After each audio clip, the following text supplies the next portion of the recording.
Okay, guys, there's this really cool thing that launched this week. It's called Intel Unison. Have you heard about it? Huh? No. Well, what if I told you it was the perfect way to sync your iPhone or Android device with your Windows device basically seamlessly? Now you're interested, aren't you? Well, let's take a look back at Intel Unison's development and then figure out how to install it for ourselves. Intel's Unison was shown off at CES a little while ago, and I have been eagerly following its development since. It originally was a way to sync your messages between your iPhone, Android device, and Windows machine. But since then, it's grown into much more than that. Yes, that means iMessage on your Windows device, seamlessly synced photos on your Windows device, even Intel's take on AirDrop on your Windows device. This just might be the most excited I've ever been for a software launch. So let's get the software and play with it.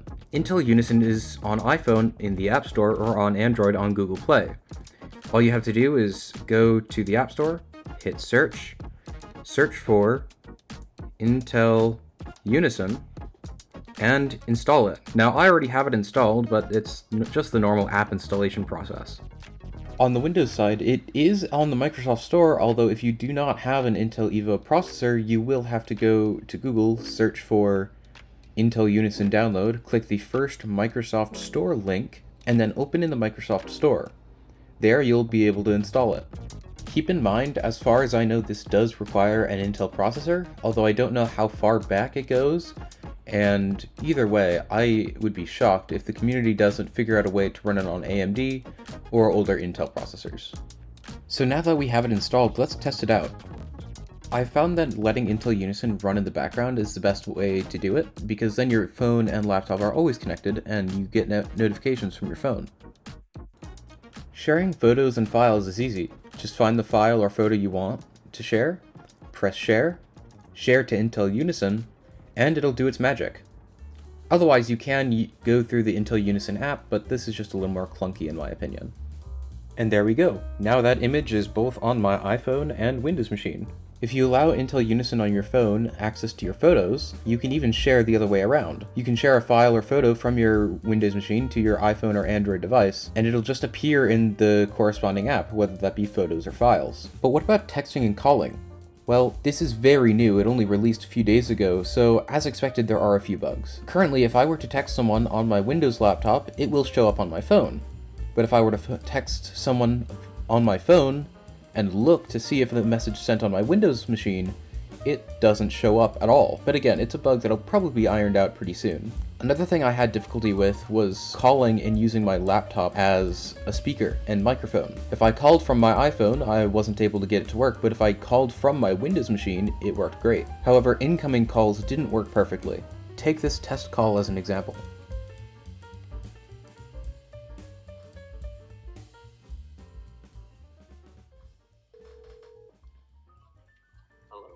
Hey, can you hear me? Yeah.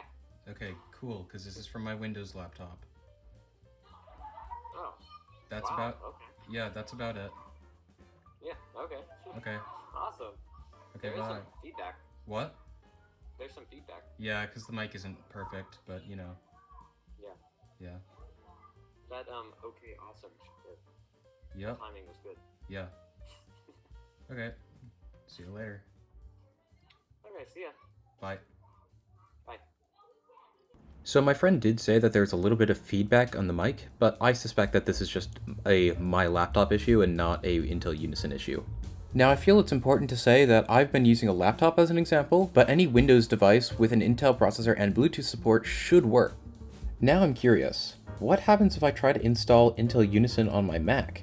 I have an M1 Pro MacBook Pro, so I'm curious to see if Intel Unison is on the macOS App Store for me, as I can run iPhone and iPad apps.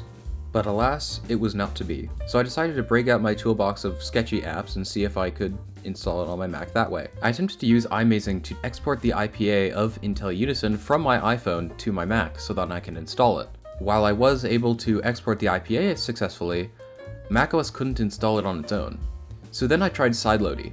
Sideloady is an application that is usually used to sideload applications onto an iPhone or iPad. So instead I chose the Apple Silicon processor in my Mac as the install target. At first this really did look like it would work, but again, after opening the app, it showed the same error message. In total, I tried the installation 3 different times, all with various settings, but alas, it did not work at all. So I guess we're not going to get an easy way to transfer files from Windows to macOS via this method, which honestly I'm okay with because someone in the community will figure it out eventually. So if you've watched this far, I would consider subscribing because obviously you like the content. What do you think about Intel Unison? And for Mac users, does this change your opinion on anything? Do you feel like switching to Windows now? Let me know in the comments. Personally, I'm going to stick with my Mac, but I'm curious to see what other people think. Thanks for watching and have a great day.